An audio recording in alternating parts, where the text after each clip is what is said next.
You ever just stop and think, why am I always the one trying? Like, really sit with that? Every text you send first, every apology you make, even when you weren't wrong, every moment you twist yourself into something more understandable, more patient, more forgiving, just so someone doesn't leave. It's exhausting. But here's the catch. You don't even realize how hard you're chasing until you finally stop. Because chasing doesn't always look desperate. Sometimes it's hidden under effort. Sometimes it looks like being the bigger person. Sometimes it feels like being committed. But deep down, you know the truth. You're just afraid that if you don't chase, nothing will stay. You've been taught that silence means loss, that detachment means failure, that letting go means giving up. But what if that's exactly where peace begins? See, chasing drains you in ways you don't even notice.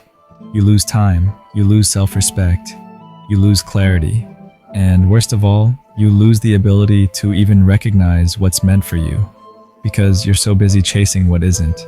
And when you're stuck in that loop, you'll mistake any attention for love. You'll see inconsistency as mystery.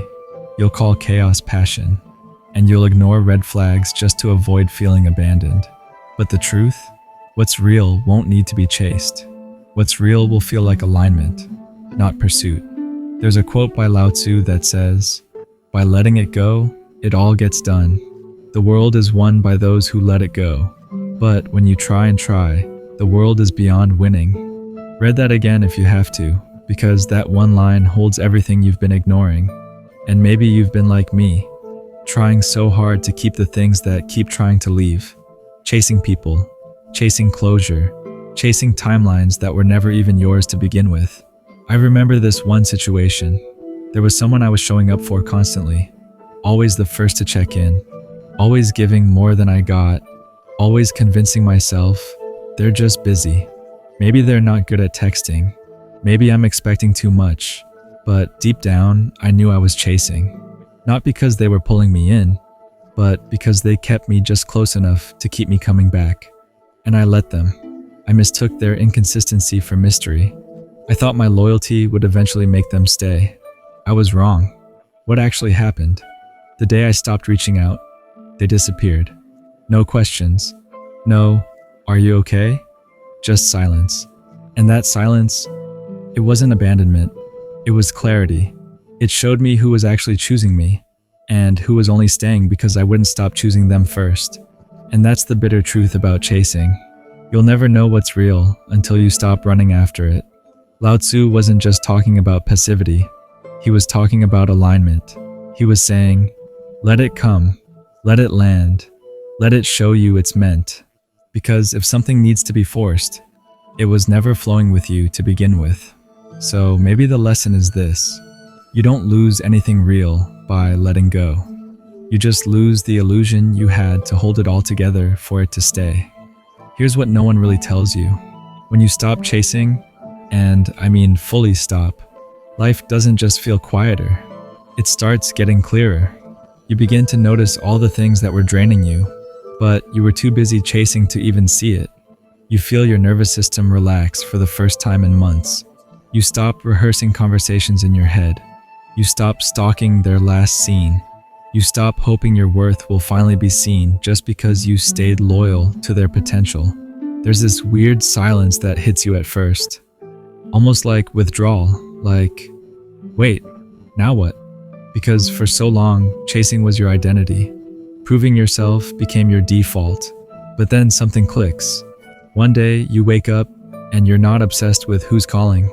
You're not overthinking your last message. You're not begging the universe to please make this work. You're just present, and that's when you notice it. Everything that's meant for you starts finding its way in. New people come through. People who match your energy without the need for performance. Opportunities show up. Ones that aren't attached to your burnout or compromise. Even your creativity returns. Your sense of peace rebuilds itself. You become magnetic, not because you're trying to be, but because you finally stopped trying so hard in the first place. And it's not magic, it's alignment. See, when you stop chasing, you shift the frequency. You're no longer signaling to the world, I don't believe I deserve this unless I fight for it. You're now saying, I know my worth, and I trust what's mine will find me. without manipulation, without begging, and without pretending. That kind of peace, it can't be faked, and people feel it. Some won't like it, especially the ones who relied on your desperation, but the ones who are meant to stay, they'll show up different. They'll meet you where you are, not where they can use you. And trust me, that version of you, the one that no longer chases, that's someone you're going to love becoming. Here's the thing a lot of people won't admit. Even after you stop chasing, you'll be tempted to go back. You'll heal just enough to feel strong again, and then suddenly you'll catch yourself scrolling their page, wondering if maybe they've finally changed. Maybe they miss you now. Maybe you should just check in. That's how it happens. It's not always loud. Sometimes it's a slow pull, a whisper in your mind that says, maybe just one more try. But hear me right now. That voice isn't your intuition. It's your wound talking. It's your old pattern saying, hey, being ignored was painful, but at least it was familiar. And that's dangerous, because familiarity isn't love. Repetition doesn't equal growth. You don't owe it to anyone to re-explain, to try harder, to prove you've changed, just to be treated like an option again. You've already seen who they were when they thought they had you for free. So don't go back there. Don't go chasing ghosts when you were finally learning to breathe again. That version of you, the one who kept chasing, apologizing, explaining, trying to be palatable just to be accepted, that version of you was never the real you. That was your survival mode. That was your please don't leave voice. But the real you, the you that stops chasing, that's your truth. That's your power. So don't trade it in for temporary comfort that always comes with a long-term cost.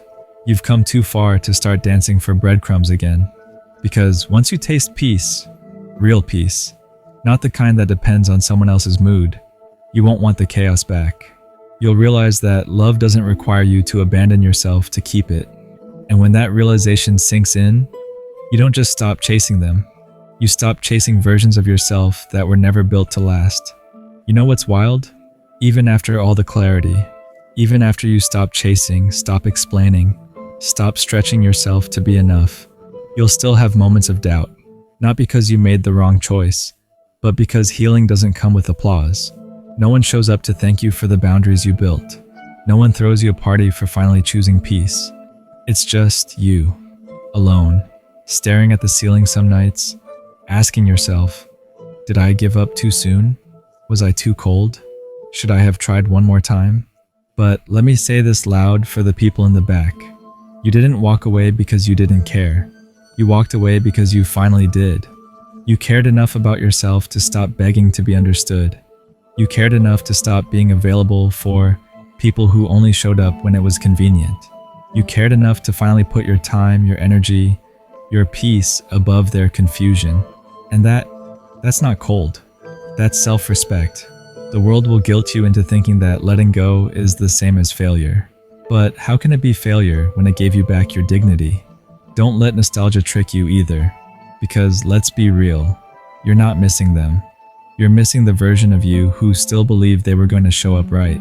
You're missing who you thought they could be, not who they actually were. And that version you kept alive in your head, that was never your responsibility to begin with. So breathe.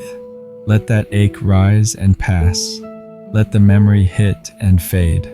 Let it burn. Let it go. Because you're not chasing anymore. And that means you're finally making room for the kind of love, the kind of life, that doesn't require you to shrink just to be seen. There's a weird shift that happens after the healing kicks in, and no one really talks about it, because it's not loud, it's not dramatic, but it's powerful as hell. You start seeing life differently. The same people that used to shake you, now they just seem small. The ones who once made you overthink for hours, now they can't even hold your attention for 5 minutes. You stop romanticizing potential. You stop chasing energy that's hot one day, cold the next. You stop needing closure from people who never deserved access in the first place. It's not that you become heartless. You just stop making excuses for people who were never solid to begin with. And the crazy part? People notice. They feel that shift in you. You're not texting first anymore. You're not explaining your silence. You're not apologizing for your standards. And suddenly, they try harder. They get nicer. They come back. But not because they changed. No. It's because your detachment took away their power. And that's the moment where a lot of people mess up. They think, okay, now they finally see my worth. But nah, they see your absence. They see the silence they used to count on isn't feeding their ego anymore. And that's not love. That's just someone craving their old control. So you stand tall. You stay rooted.